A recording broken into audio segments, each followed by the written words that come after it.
Even after a case filed at Supreme Court, Jute Mill workers still did not receive their wages. On Thursday, President of Tripura Jute Mill Joint Action Committee, Dhanumani Singh, raised a question by holding a press meet at Agartala Press Club. President of Tripura Jute Mill Joint Action Committee, Dhanumani Singh, condemned that even the order of Supreme Court are not respected. Likewise, members of Tripura Jute Mill Joint Action Committee said that they will march for the larger movement if they are not given their wages as soon as possible. আমাদের মামলাটা আমরা যে এটা contempt কোর্টের যে মামলা করেছিলাম সেটা 10 তারিখে উঠে সেখানে মাননীয় বিচারপতি সুপ্রিম কোর্টের রায় দেখে অবাক হয়ে গেলেন এবং পরিষ্কার জানিয়ে দিলেন আগামী 28 নভেম্বর ফিনান্সের সেক্রেটারি ইন্ডাস্ট্রি ডেভেলপমেন্টের সেক্রেটারি জুট মিলের ম্যানেজিং ডাইরেক্টর ইন্ডাস্ট্রি ডাইরেক্টর তাদেরকে সশরীরে উপস্থিত হয়ে তাদের এই টাকা পয়সা কখন দেবে কিভাবে দেবে তা হলফনামা দেওয়ার জন্য মাননীয় বিচারপতি সেখানে বলে দিয়েছেন। সুতরাং এইটা আর জুট মিল কর্তৃপক্ষ এবং সরকার পক্ষ আর কোনো লড়ার কোনো জায়গা নেই।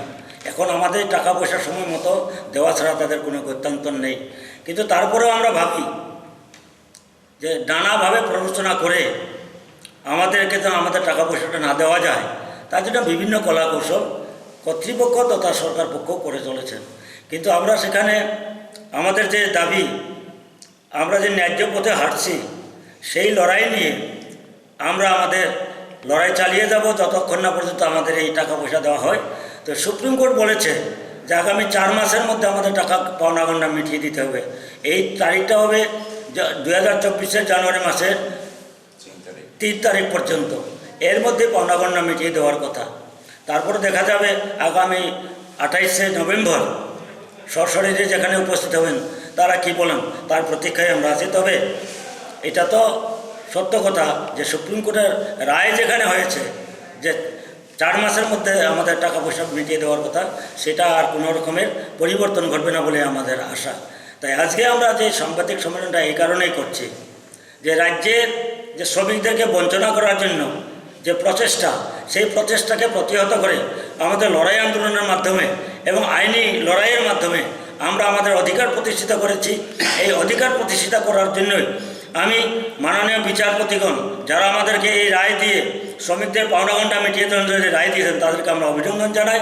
তৎসঙ্গে আমাদের এই যে মামলা চালানোর জন্য আমাদের যে আইনি পরামর্শদাতা এবং আইনজীবী বর্ষিয়ান আইনজীবী পুরুষোত্তম রায় বর্মন এবং তার সঙ্গে তার এই সমরজিৎ ভট্টাচার্য এবং কৌশিক নাথ এ সমস্ত যারা উকিল যারা আইনি পরামর্শ আমাদেরকে দিয়েছেন প্রচেষ্টা করেছেন তাদেরকেও আমরা আমাদের কমিটির তরফ থেকে আমরা ধন্যবাদ জ্ঞাপন করছি।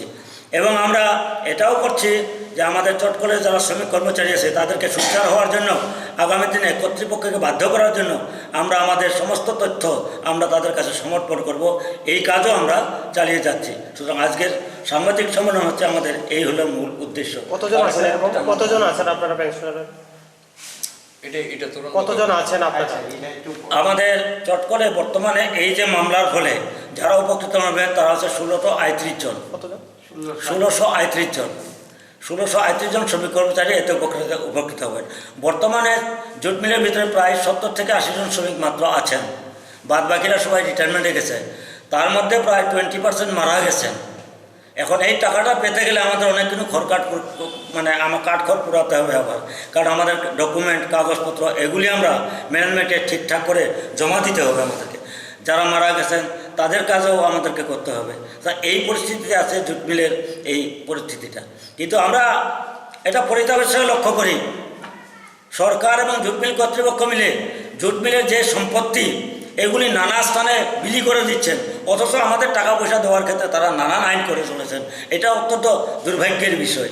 তাই আমরা মনে করি যে আর বিলম্ব না করে অনতি বিলম্বে আমাদের যে পাওনা গণ্ডা যেন মিটিয়ে দেন, তার জন্য আমরা সকলকে আমরা ম্যানেজমেন্টকে এবং সরকার পক্ষকে আবারও অনুরোধ জানাবো।